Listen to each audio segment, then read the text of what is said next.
ప్రత్యేకమైన అంశం మీద మనం ఇక్కడ సమావేశమై ఉన్నాం. ఒక విషయాన్ని స్పష్టంగా మనం రాయలసీమ వాసులుగా గమనించుకోవాల్సిన అవసరం ఉంది. రానున్న కాలంలో రాయలసీమ ప్రాంతానికి చాలా పెద్ద ఎత్తున కష్టం రాబోతూ ఉంది. కేవలం రాయలసీమ ప్రాంతానికే కాదు, ఆంధ్రప్రదేశ్ రాష్ట్రం మొత్తానికి కూడా నీటి పరంగా మనం ఊహించినంత నష్టం, కష్టం చాలా తొందరలోనే మన కళ్ళ ముందుకు రాబోతూ ఉంది. ఈ సందర్భంగానే మనమంతా కలిసి కూర్చొని మాట్లాడడం, అవగాహన చేసుకోవడం, ప్రాంత అవసరాలని మనం గుర్తుపెట్టుకోవడం, అట్లాగే ప్రజల్లోకి తీసుకెళ్లాల్సిన అవసరం ఉన్న విషయాన్ని ఇక్కడ వైఎస్ఆర్ కాంగ్రెస్ పార్టీ అధినేత మన నాయకుడు జగన్మోహన్ రెడ్డి గారి యొక్క సూచన ఆదేశాల మేరకు మీతో కలిసి మాట్లాడుతూ ఉన్నాను. పెద్దలారా, స్నేహితులారా, వచ్చే కష్టం ఏంటంటే రాయలసీమ కానీ మొత్తం ఈ జిల్లా మన ఆంధ్రప్రదేశ్ రాష్ట్రం కానీ 2 నదుల మీద ఆధారపడి ఉంటుంది. ప్రధానంగా ఒకటి కృష్ణ, 2 గోదావరి. కృష్ణ నీళ్ళు రాకపోతే రాయలసీమ ప్రాంతంలో తాగే కూడా కష్టమే. తిరుపతికి కూడా మా జిల్లాకి ఎట్లాగూ కష్టమే, మేము నిరంతరం నీళ్ళ కష్టాల్లో ఉంటాం. కానీ మాకేం వర్షం పడిపోతుంది, అదేదో వంతెనలు మునిగిపోయేస్తాయి, ఎంత నీళ్ళు వస్తాయి అనుకున్నా సరే తిరుపతి కూడా కష్టం వస్తుంది. కృష్ణా డెల్టా మొత్తం, లేదంటే కృష్ణ ఆయకట్టు, కృష్ణ మీద డిపెండ్ అయిన అన్ని ప్రాజెక్టులు ఎండిపోయే కాలం దగ్గరలో ఉంది. కారణం ఈ రోజున 2 రూపాల్లో ముందుకు వస్తుంది. ఒకటి, రాయలసీమ ప్రాంతానికి ఆ వచ్చే కష్టానికి కారణం ఈనాటి ముఖ్యమంత్రి చంద్రబాబు నాయుడు.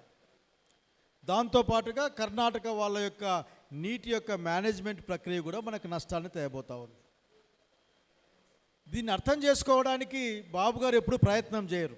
అన్న చెప్పినట్లు అసలు అతను ఆత్మకథలు రాసుకుంటాడు, అసలు వ్యవసాయం ఏం లాభం ఉంటుంది దండగ కదా అని. అతను ఎప్పుడు వ్యవసాయం పట్ల ప్రేమగా లేడు. ₹1 కిలో అరటికాయలు అమ్మినా అతనికి బాధ లేదు. లారీల కొద్దీ చీనాకాయల్ని రోడ్లో పడేసినా, టమాటా కాయలను తొక్కేసినా అతను ఏ రోజు దాని గురించి మాట్లాడు. ఎందుకంటే అతనికి దాని పట్ల చీత్కార భావం ఉంది. దీన్ని పక్కన పెడితే స్నేహితులారా, నేనే ఉపన్యాసం ఇవ్వడం లేదు, కరుణన్న మాట్లాడినాక ఇంకా మాట్లాడడానికి అటు సాధ్యం కూడా కాదు.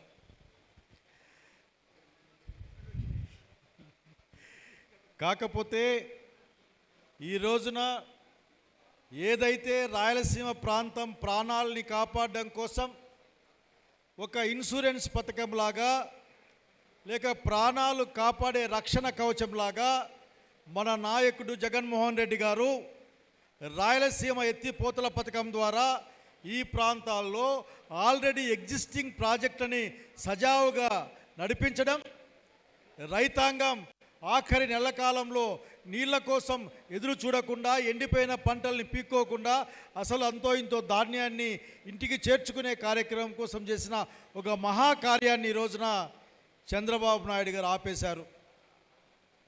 అందరం ఏమనుకున్నామంటే ఈ రోజున చంద్రబాబు నాయుడికి నీళ్ళన్నా, రైతన్నా, పంటన్నా ఇష్టం ఉండదు కాబట్టి ఆపేశాడేమో అనుకున్నాం. కానీ జనవరి 2వ తారీఖు అనుకుంటాను, ఆయన రేవంత్ రెడ్డి గారు ఒక చక్కటి మాట చెప్పారు ఆఖరికి. ఏమంటే, నేను ఆజ్ఞ ఇస్తే, నేను హుకుం జారీ చేస్తే, నేను రహస్యంగా కలిసి మాట్లాడితే రాయలసీమ ఎత్తిపోతల పథకాన్ని ఆపేశాడు ఈ రోజున చంద్రబాబు నాయుడు.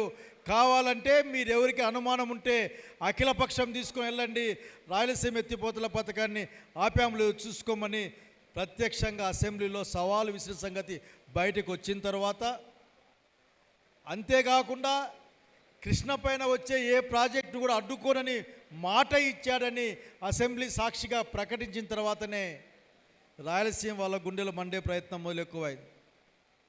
కారణం ఏమీ లేదు, 885 టీఎంసీల నీళ్ళు దీంట్లో ఉంటాయి. హయ్యెస్ట్ లో 857 అనుకుంటాను. మన పోతిరెడ్డిపాడు ఇట్లా వాళ్ళంతా ఆ రోజు నడిచి, రాజశేఖర రెడ్డి గారంట పాపం పరిగెత్తి, మా రాజన్న కూడా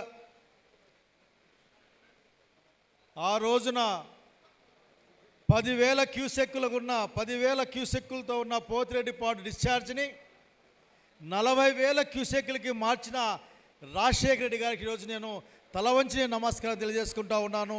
మన నాయకుడిగానే కాదు, ఈ ప్రాంతం యొక్క ముద్దు బిడ్డ, ఈ ప్రాంతాన్ని ఇంతవరకు బతికించినవాడు. ఆ 40,000 క్యూసెక్కులు కూడా రాకుండా పోయే పరిస్థితి ఉంది. ఎందుకంటే 41లో దాని ఆ వెంటుంటే ఎప్పుడైతే 57 కంటే కిందికి తగ్గిందో కనీసం ఆఖరికి మన చెరువులే కూడా నీళ్ళు రాని పరిస్థితి ఏర్పడుతుంది. 2 టీఎంసీల కంటే ఎక్కువ నీళ్ళు రావు. అంత కిందికి వస్తే 840 కంటే కూడా కిందికి పోతే ఒక్క చుక్క కూడా పోతిరెడ్డిపాడు నుంచి బయటికి రాదు. పోతిరెడ్డిపాడు నుంచి బయటికి రాకపోతే ఈరోజు మనం ప్రకటించుకునే గాలేరు నగరి కానీ,